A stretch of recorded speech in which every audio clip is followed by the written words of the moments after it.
Ternyata kemewahan juga bisa bahaya. Musuh orang itu bukan kutuk. Berkat juga harus hati-hati dan waspada.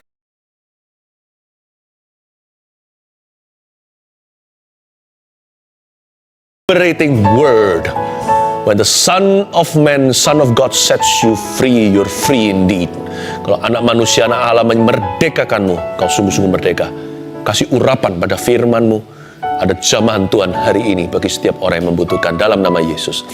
Amin. Segera ambil Alkitab dan catatan. Kita akan belajar firman, ada pengajaran. Dan Anda jangan pernah lupa, sekarang ini weekend kan, akhir pekan waktu take ini. Besok untuk ibadah online. Ya, kalau Anda ingin ibadah online di gereja yang saya gembalakan, gms.church. Anda bisa live streaming di sana, ya.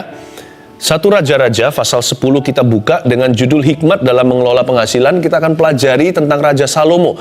Orang terkaya sepanjang sejarah, nggak ada lagi orang seperti itu. Seorang pakar pernah sekali membuat satu perkiraan total harta Salomo itu berjumlah ribuan triliun hari ini. Tidak mungkin terjadi lagi. Tapi bukan kekayaan itu yang saya ingin kita pelajari, tetapi hikmatnya ketika Salomo sebelum jatuh. Dan apa yang membuat dia akhirnya tergeletak. Ternyata kemewahan juga bisa bahaya. Musuh orang itu bukan kutuk. Berkat juga harus hati-hati dan waspada. Karena itu, hikmat dalam mengelola penghasilan sebenarnya adalah mengelola hati. Karena di mana harta kita berada, di situ hati kita berada. Karena itu hati harus dikelola dengan cara mengelola penghasilan kita. Hubungan kita dengan uang itu loh, harus ada prinsipnya, prinsip kebenaran. 1 Raja-Raja pasal 10, ayat yang ke-44, ayat yang ke-14, ini matanya sudah bukan before 30 soalnya. 1 Raja-Raja 10 ayat 14, ayat yang ke-20, Raja-Raja 10 ayat 14 sampai 29. Penghasilan Salomo dan kekayaannya. Ayat 44, adapun emas yang dibawa kepada Salomo dalam 1 tahun ialah seberat 666 talenta. Hitung sendiri itu kali 34. 666 kali 34 berapa? Berapa kilo itu? Berapa ton? Belum terhitung yang didapat dari saudagar-saudagar dan dari pedagang-pedagang dan dari semua raja Arab dan bupati-bupati di negeri itu. Berhenti di situ. Kita lihat ada 3 penghasilan utama Salomo yang ditulis di sini. Yang pertama dituliskan, dicatat, adapun emas yang dibawa ke Salomo sekian. Lalu ayat 15, Salomo belum terhitung yang didapat dari saudagar-saudagar. Lalu di kalimat terakhir di ayat 15, dan bupati-bupati di negeri itu. Jadi 3 penghasilan Salomo. Yang ke-1 dia lewat ekspedisi dan pelayaran. Jadi ada ekspor-impor. Saya berdoa kalau Anda bergelut di bidang ini, ya, berurusan dengan luar negeri, apalagi sekarang masih hubungannya lockdown sana-sini, paling tidak kita nggak seleluasa dulu. Saya berdoa agar Tuhan membuka jalan. Di dalam nama Yesus, I bless your import and export. Simple ya, saya sebagai imam, hari ini harus mengucapkan berkat. Jadi, to pronounce blessing, to speak blessing unto God's people. I bless your businesses. Berkati karirmu, pekerjaanmu. Yang kedua, Salomo juga mendapatkan penghasilan lewat tradingnya, lewat berdagang. Tapi juga dari toko-toko yang tetap, karena bupati-bupati di negeri itu kan dipasang sama Salomo tuh. Dan bupati-bupati itu memberikan pemasukan reguler atau pemasukan teratur. Jadi dia juga punya toko-toko. Jadi ternyata Salomo nggak beda dengan zaman hari ini ya, membuka bidang usaha. Salomo juga berbisnis seperti sebagian besar Anda, atau bekerja. Berarti dia pasti berurusan dengan uang dan harta, mengelola visi hidupnya. Nah, saya berdoa supaya apapun yang menjadi penghasilan Anda, apa yang menjadi sumber penghidupan Anda, I pray in Jesus' name, saya berdoa supaya itu diberkati. Katakan amin. Tapi lebih dari itu, supaya hati Anda dan hati saya diajari. Diberkati saja nggak cukup. Hati kita harus dididik dalam takut akan Allah. Kita lihat ayat yang ke-16 sekarang. Raja Salomo membuat 200 perisai besar dari emas tempaan. Dia membuat 600 sikal emas dipakainya untuk setiap perisai besar. Ia membuat juga 300 perisai kecil dari emas tempaan. 3 mina emas dipakainya untuk setiap perisai kecil. Bentar, tunggu sebentar. Sebelum saya baca kalimat terakhir ayat 17. ternyata dikatakan Salomo membuat. Salomo itu mengelola. Betul-betul dia rajin berkarya. Dari emas yang dibawa kepada Salomo dalam 1 tahun seberat 666 talenta itu, dia jadikan sesuatu. Ya, karena dia di bidang emas ini ceritanya dibikin perhiasan, dibikin untuk aksesori, dibikin untuk perisai, untuk tombak, untuk pedang, segalanya. Salomo kaya mitosnya, tiba-tiba saja dia kaya. Tidak. Dia harus setia juga sama seperti kita. Dalam perkara yang lebih sederhana, mungkin modalnya lebih besar dari kita waktu dia mulai. Tapi bukan alasan. Ada orang dikasih 1 talenta, ada yang 2, ada yang 5. Yang 1 jangan iri sama yang 5 dong. Yang 1 jangan sembunyikan talentanya di bawah tanah.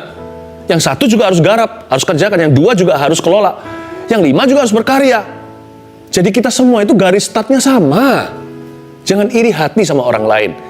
Jangan kita compare atau bandingkan penghasilan kita dengan penghasilan orang lain, income kita dengan income orang. Nggak boleh begitu. Kalau kita mau bandingkan, saya mulai dari mana, kamu mulai dari mana, apakah kita sungguh-sungguh hari ini mengikut Tuhan? Itu yang perlu. Itu yang perlu. Frustrasi kita itu sebenarnya keluar dari hati penasaran, dan juga bisa jadi dari tamak hati. Atau jadi dari spirit yang terburu-buru. Sebenarnya Tuhan tidak memburu-burumu, siapa membuatmu tergesa-gesa? Aku mau kaya secepat-cepatnya. Jadi karena itu penghasilan jadi stres buat orang. Padahal Anda dan saya mau makan nasi di atas piring biasa, piring seng, piring kertas, atau cuma dengan bungkusan koran, asal bersih ya kan, ada biasanya ada kertasnya dulu di atasnya, atau piring emas seperti di istana-istana. Nasinya sama. Yang membuat orang berebut itu piringnya terbuat dari apa? Yang membuat orang bangga. Udahlah manusia, apa yang dituntut Tuhan daripadamu? Mika, di kitab Mika dikatakan, "What has the Lord required of you, O man?" Dalam bahasa Inggrisnya, yang saya ingat begitu. "But to do justly, to love mercy, and to walk humbly with your God." Apa yang Tuhan tuntut daripadamu, hai manusia, semata-mata manusia, Mika 6. Bukankah hanya untuk mencintai keadilan? Untuk mengamalkan belas kasihan dan berjalan dengan rendah hati di hadapan Allahmu. Udah itu aja. Saya ajak kita untuk damai dulu. Damai itu dimulai dengan lower ekspektasi. Jangan mendahului Allahmu. Belajar puas, kata Yohanes Pembaptis, pada para tentara, pemungut cukai. Zaman itu, Yohanes berkata begini dengan seruan, puaskan dirimu dengan gaji atau salary-mu. Tuhan bisa berkati mulai dari situ. Ya, Salomo sama. Tapi banyak orang iri sama Salomo, enak dia anak raja. Tapi Salomo ini sukses, melebihi Daud. Karena dia mengelola. Sebelum dia jatuh nih, lihat sekarang ayat kalimat terakhir dari ayat 17. Lalu raja menaruh semuanya itu. Raja menaruh semuanya itu di dalam gedung hutan Libanon. Salomo itu menyebut satu gudangnya, safety deposit box atau SDB-nya. Atau kotak, untuk menyimpan hartanya. Itu disebut hutan Libanon. Dikasih nama gitulah ya. Nah, Salomo kasih itu. Tapi yang saya dapatkan dari membaca ayat ini, khususnya di kalimat terakhir, raja menaruh semuanya itu di dalam gedung hutan Libanon, adalah Salomo ternyata persis seperti Anda dan saya. Dia belajar menabung. Tabung, jangan cepat-cepat dihitung. Kalau kita masak nasi, buka tutup, nggak kering-kering, nanti kalau kering pun jadi kerak. Nggak enak. Belajar menabung, belajar sabar. Tapi apa yang bisa saya tabung, Pak? Saya bisa tabung, nggak bisa, kurang. Pasti kalau kita ikut Tuhan, nanti Tuhan kasih lebih. Tapi lebih kita nggak berlebihan kok. Kelimpahan itu nggak tentu berlebihan. Kelimpahan itu mencukupkan. Dan masih ada sisa untuk kita syukuri, dan itu bisa jadi sesuatu. Ya, itu cara mengelola penghasilan secara rohani. Nah, Tuhan tabung. Ternyata Salomo menabung, lalu raja menaruh. Tabungannya namanya bukan celengan babi. Tabungannya adalah hutan Libanon. Ternyata mitosnya Salomo tiba-tiba kaya itu salah. Dia itu memang kaya karena dia anak Daud. Tapi jangan lupa, si konglomerat namanya Raja Daud ini, dia tulis di surat wasiat bahwa semua harta yang dia kumpulkan itu sedikit saja untuk Salomo. Bukan berarti dia papa nggak baik, tapi dia punya tugas sebagai nenek moyang Mesias. Dia kumpulkan semua bahan itu, termasuk dari perbendaharaannya. Kalau Anda baca di Perjanjian Lama, termasuk dari tabungan Daud itu banyak diinvestasikan ke sana. Mau tahu? Dia kumpulkan untuk apa? Sebagai bahan bait suci. Tuhan bilang sama Daud, kamu tidak akan bangun anakmu nanti. Karena kamu tukang perang. Tapi nanti putramu itu anak damai. Jadi Salomo mulai dengan harta, tapi nggak sebanyak yang kita kira. Selama ini kita kira Salomo itu kaya raya karena papanya kaya. Tidak, Salomo rajin dan setia. Makanya dia diberkati sama Tuhan. Dari ayat ini banyak orang cuma kalau baca cuma begitu aja lewat. Jadi kita tidak mengindahkan menabung. Menabung itu seperti kelemahan. Menabung itu seperti hanya bagi orang yang kapan kayanya kalau nabung terus pelan-pelan.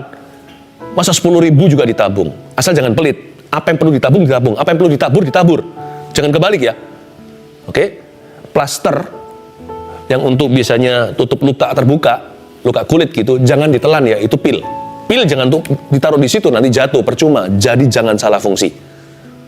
Tabunglah yang ditabung, taburlah yang ditabur. Jangan pelit jadi orang, tapi juga jangan foya. Ayat 18, juga raja membuat tahta besar dari gading yang disalutnya dengan emas tua. Nah, raja buat ini sudah dari kelebihannya. Tahta itu 6 tingkatnya. Pada tahta itu ada di sebelah belakang sebuah kepala bundar, dan pada kedua sisi tempat duduk ada kelek-kelek. Di samping kelek-kelek itu berdiri 2 singa. Sedang 12 singa berdiri di atas ke-6 tingkat itu sebelah menyebelah. Belum pernah diperbuat yang demikian bagi suatu kerajaan. Wait a minute. Salomo membangun tahta. Bolehkah ini sama Tuhan? Tuhan itu bukan komunis. Tapi Tuhan juga bukan kapitalis. Tuhan itu berkenan anaknya itu upgrade sesuatu kah? Asal dia mampu, asal motivasinya tulus. Nah, Salomo ternyata membangun sebuah tahta. Menurut saya itu adalah holding company atau sebuah perusahaan. Di dalam perusahaan itulah kantor untuk perusahaan-perusahaannya, apa yang trading, ekspedisi, yang pelayaran, yang pertambangan, yang toko, yang toko tetap, semuanya itu di situ. Administrasinya. Dia bangun itu dengan emas tua loh. Emas tua itu bukan emas jelek, emas bagus. Saya rasa ada waktunya kalau Tuhan izinkan kita upgrade lah, enggak apa-apa. Asal bukan motivasinya untuk show off atau menghina orang lain yang tidak seberuntung beberapa orang. Tapi kita jangan nafsu. Namun demikian juga jangan iri. Iri dan nafsu itu sepupu. Nafsu itu orang yang punya, atau gaya, atau sombong juga bisa. Sombong dan iri itu sama-sama. Mereka itu adalah teman karib. Selalu ada iri, ada sombong, ada iri. Cuman bedanya harta. Sombong itu orang yang sombong punya harta untuk disombongkan. Tapi orang yang nggak punya, kalau hatinya nggak bersih, hatinya mengingini dan tidak bisa mensyukuri orang lain diberkati, orang itu dapat sepupunya, namanya iri hati. Tunggu orang itu diberkati, dia akan jadi sombong. Orang yang biasanya mencela orang dan menunjuk-nunjuk, nanti dia akan jadi begitu. Dan jadi lebih parah daripada yang dia tunjuk. Atau yang dia tuduh. Apalagi kalau dituduhkan tidak benar, biasanya dialah orangnya. Yang menghakimi, dialah yang dihakimi. Orang yang menghakimi, ya orangnya itulah yang salah di mata Allah. Ya, kalau memang Anda perlu upgrade sesuatu, karena saya kok rasakan sebentar lagi akan ada anak-anak Tuhan yang diberkati. Bukan serakah nih, tapi karena kita percaya Allah memelihara, yang percaya katakan amin. Itu dia. Ayat 21. Segala perkakas minuman Raja Salomo dari emas, dan segala barang di gedung hutan Libanon itu dari emas murni. Tidak ada barang perak, sebab orang menganggap perak tidak berharga pada zaman Salomo. Wow, perak gak berharga, emas gak seberapa. Anda dan saya kalau baca ini kira bahwa ini terjadinya sekejap. Tidak. Waktu saya selidiki ini, waktu saya betul-betul renungkan, saya banding-bandingkan dengan pasal-pasal sebelumnya, saya mendapatkan pasti gak luput jauh. Ketika perak menjadi tidak seberapa berharga pada zaman Salomo, itu setelah dia 20-30 tahun jalan pemerintahannya. Setelah dia mencapai titik tertentu, 20 years, 20-30 tahun, baru perak tidak terlalu berharga. Akhirnya yang namanya Salomo mengalami financial freedom. Itu dia. Nggak langsung ini, nggak langsung begitu. Karena itu, belajarlah untuk sabar. Dan nggak usah nunggu nanti kita punya, seperti kesaksian yang saya bagikan tadi, yang saya bacakan dari Anda yang mengirimkannya lewat YouTube, lewat sosial media, gak harus kita itu berlimpah untuk kita bisa berbagi. Karena hati itu gak menunggu kaya. Hati itu bisa kaya hari ini di hadapan Allah, sekalipun miskin harta. Ya? Sebab di mana hatimu berada, hartamu berada, di situ hatimu berada. Ayat 22, sebab di laut raja mempunyai kapal-kapal. Oke, kita lanjutkan nih. Kapal-kapal Tarsis bergabung dengan kapal-kapal Hiram. Waktu saya baca semua Tarsis, Hiram, semuanya ini dia punya kapal-kapal. Raja Salomo juga mengurusi ada beberapa hal yang dari tanah yang dijadikan, pokoknya berurusan dengan pelayanan, pertambangan dan sebagainya, luar biasa. Dan sekali 3 tahun, kapal-kapal Tarsis itu datang membawa emas dan perak serta gading, juga kera dan burung merak. Raja Salomo melebihi semua raja di bumi dalam hal kekayaan dan hikmat. Oke? Garis bawah itu dalam hal kekayaan dan hikmat. Tapi nanti lihat, yang dikenal dan menjadikan dia terkenal di zamannya ternyata bukan kekayaannya. Saya coba buktikan. Saya ulang lagi ayat 23, Raja Salomo melebihi semua raja di bumi dalam hal kekayaan dan hikmat. Seluruh bumi berikhtiar menghadap Salomo untuk menyaksikan apa? Untuk menyaksikan kekayaannya? Bukan. Untuk menyaksikan hikmat yang telah ditaruh Allah di dalam hatinya. Maka datang masing-masing membawa persembahannya, yakni barang-barang perak dan barang-barang emas, pakaian, senjata, rempah-rempah, kuda dan bagal, dan begitulah tahun demi tahun. Memang betul fakta dan sejarah mencatat bahwa Raja Salomo melebihi semua raja di bumi dalam hal kekayaan, ribuan triliun, 6.000 sekian triliun kalau nggak salah, saya pernah dapat info itu. Tapi ternyata seluruh bumi berikhtiar menghadap dia bukan karena kekayaannya, tapi justru karena hikmatnya. Sekarang aja karena banyak manusia serakah. Di zaman modern apalagi jadikan ilah masa kini itu biasanya adalah mamon. Sehingga sekarang Salomo lebih dikenal karena kayanya. Tapi zaman itu termasuk sampai ada ratu dari Afrika datang itu karena hikmatnya. Permulaan hikmat itu takut akan Allah. Sebelum Salomo jatuh, dia dikenal karena kehidupan salehnya. Karena dia takut akan Tuhan. Orang-orang itu kagumnya gini loh, orang sekaya dia kok bisa se-humble itu ya?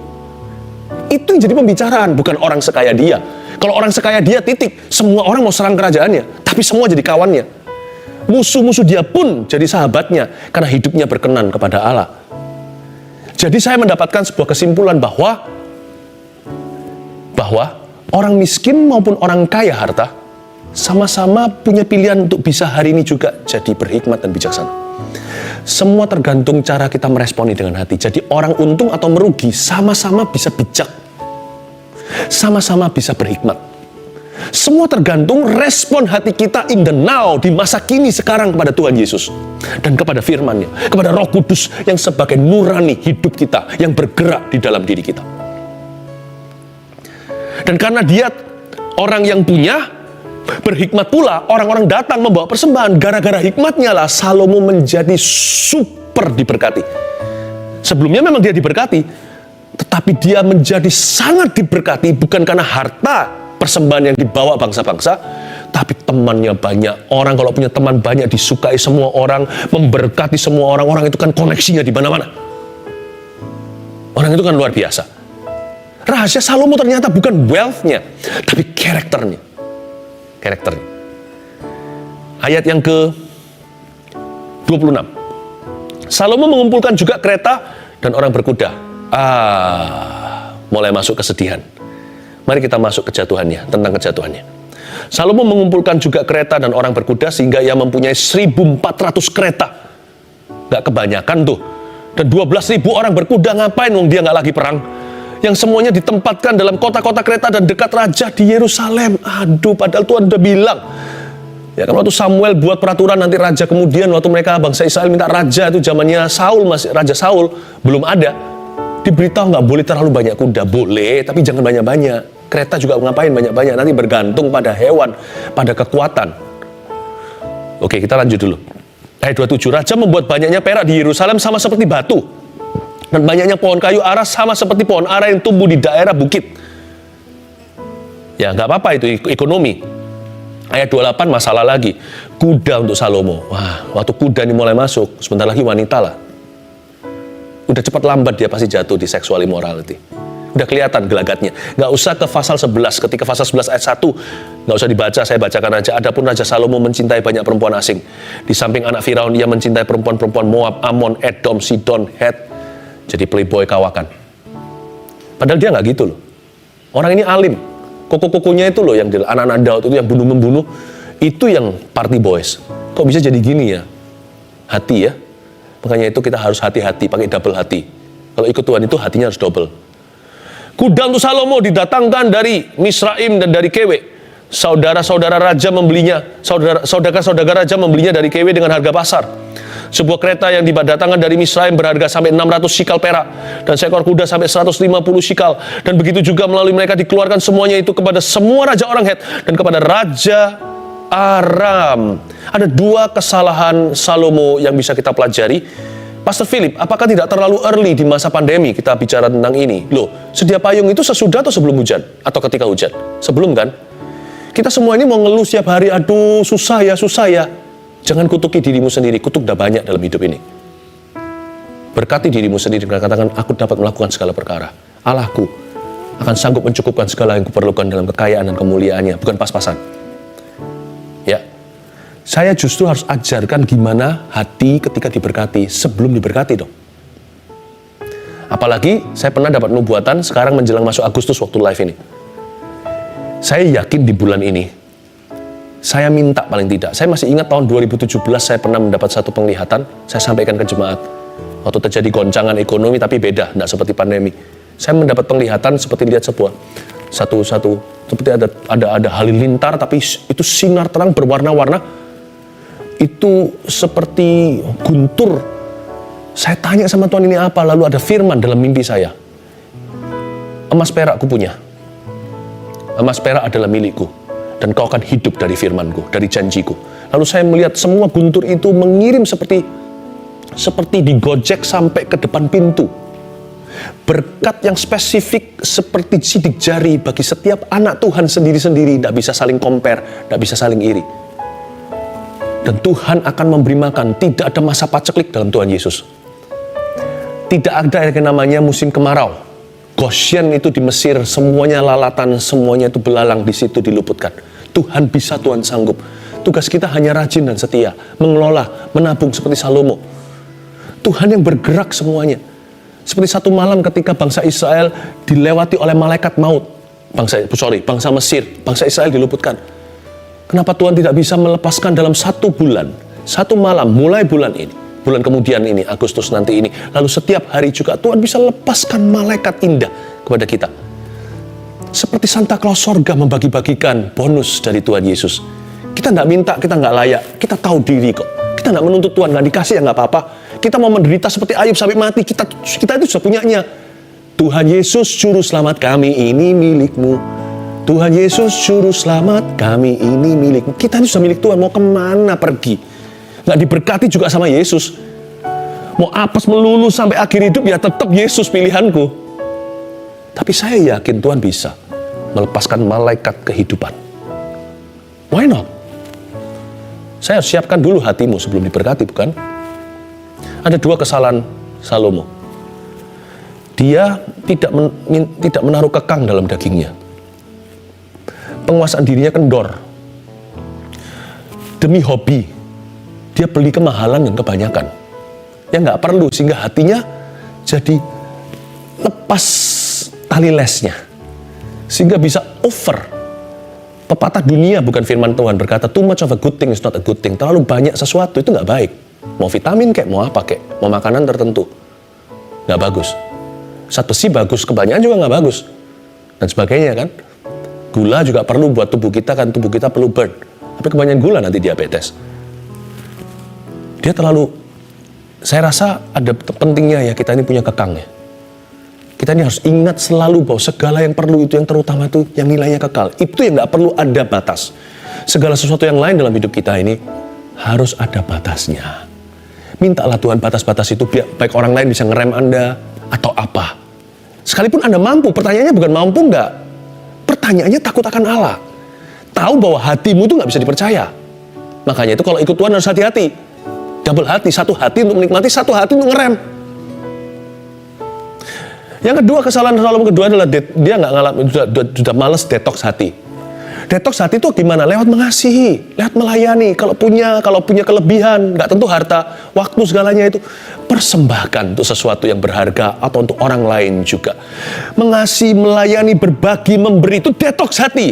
Salomo sudah kurang puasa kali, bukan karena puasa kita bisa tetap hidup kudus dan benar. Ada orang puasa bisa seperti orang Farisi, munafik ternyata. Tetapi Salomo ini sudah kurang yang gitu-gituan, sehingga dia masuk ke penyembahan berhala. Saya kasih 3 aja ya, soal harta, tulis ini, poin saya 3 sederhana lalu kita berdoa. Kita siapkan untuk masuk ke bulan perjanjian. Bukan hanya Agustus ini kita nggak punya superstisi atau mensakralkan dia, enggak. Tapi raise your level of expectation. Tingkatkan level ekspektasi kita semuanya. Saya percaya akan ada deal-deal terjadi, ada bonus keringanan, ada pembatalan daripada vonis-vonis musuh. Hal-hal itu akan terjadi. Akan ada pendamaian. Tom and Jerry tidak akan kejar-kejaran lagi, mungkin Tom and Jerry akan salam-salaman. Ya kan? Mungkin Jerry-nya sudah bisa bebas, Tomnya udah pergi dan sebagainya. Saya nggak ngerti. Tapi pokoknya akan ada sesuatu terjadi. There is something that will happen. I know it in my spirit. Ada banyak hal nggak bisa saya buktikan. Iman adalah buktinya dari segala sesuatu yang tidak kita lihat. Ya. Soal harta, tulis 1. Ini aja. Cara kita mengelola hati kita soal penghasilan. Soal harta 1, jangan berambisi untuk menjadi kaya. Yakobus berkata, nanti kita mencobai diri dengan hal-hal yang percuma. Jangan berambisi untuk menjadi kaya. 2, minta hikmat untuk mengelola. Udah, itu aja peran kita. Tuhan kasih aku hikmat untuk mengelola. Seperti Salomo pada awal-awal pemerintahannya. Dia kan minta hikmat, nggak minta harta, nggak minta nama, sampai Tuhan, nggak minta pembalasan untuk musuhnya, sampai Tuhan terharu. Memberi dia semua yang dia memberikan kepada dia semua yang dia tidak minta. Tapi yang dia minta, of course, itu yang menyenangkan hati Tuhan, itu diberi dulu. Beriku hikmat untuk memimpin umatmu yang begitu besar. Kasih aku kemampuan. Kalau bukan Tuhan, aku tidak akan bisa. Minta hikmat untuk mengelola. Saat teduh ini, minta hikmat. Saya kasih hikmat, ini fondasi. Setelah itu nanti, dekorasinya semuanya adalah pengalaman hidupmu. Yang ketiga, jaga hati ketika harta bertambah. Saya jadi ingat ayat ini. Jikalau hartamu bertambah, janganlah hatimu melekat kepadanya. Yang ditakutkan di sini ya, bukan poverty. Kemiskinan itu tidak perlu ditakutkan. Biasanya orang akan semakin cari Tuhan. Yang paling mengerikan itu adalah sifat orang kaya baru. Nah, Salomo nggak ready untuk itu. Karena dia masuk ke level kaya yang baru. Waktu dulu zamannya Daud, dia kaya. Ya namanya papanya raja. Waktu dia masuk ke level baru itu, dia jadi orang kaya baru lagi. Wah, di situ dia jadi liar. Dari liar bahasa Indonesia menjadi liar. Menjadi orang yang berdusta dan berbohong, menyangkal imannya. Be careful. What we need to watch out is sifat ini, sifat OKB ini. Bukan poverty. 1, 2, 3, soal harta. 1, sebut bersama dengan saya. Jangan berambisi untuk menjadi kaya. Ayo diucapkan, saya dengan iman bisa dengarkan. Anda ngomong atau tidak. 2, minta hikmat untuk mengelola. 3, jaga hati ketika harta bertambah. Ekspektasi kami persis ada dalam saat teduh ini. Mari kita menerima dari Tuhan. Dan ingatkan diri sendiri bahwa yang paling utama dalam hidup ini bukan harta, dunia, tapi Tuhan Yesus dan untuk mengasihinya. Mari kita letakkan tangan kita di sini, di mana harta kita berada, dalam Yesus harta kita. Yang picik pikirannya, yang terus terikat dengan hal-hal yang buruk atau masa lalu, aku berdoa mintakan pada mereka, berikan pada mereka wawasan baru. Terimalah berkat itu dari Bapa, Putra, Roh Kudus. Dalam nama Yesus. Amin.